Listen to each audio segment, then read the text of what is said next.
Hey guys, have you ever noticed that every single photo or video you get on WhatsApp just magically pops up in your phone's gallery?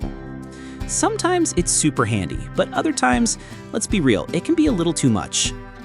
Imagine your gallery turning into a giant WhatsApp dump. No thanks.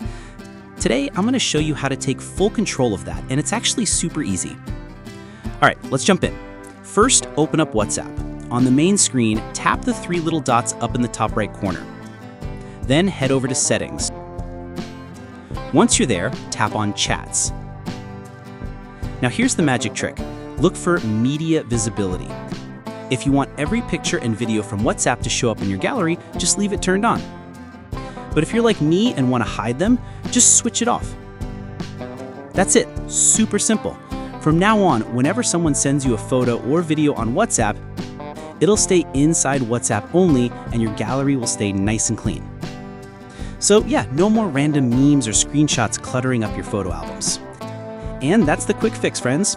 If you found this helpful, don't forget to hit that like button, subscribe for more easy tips, and share this with that one friend whose gallery is literally full of WhatsApp stickers. All right, catch you guys in the next one.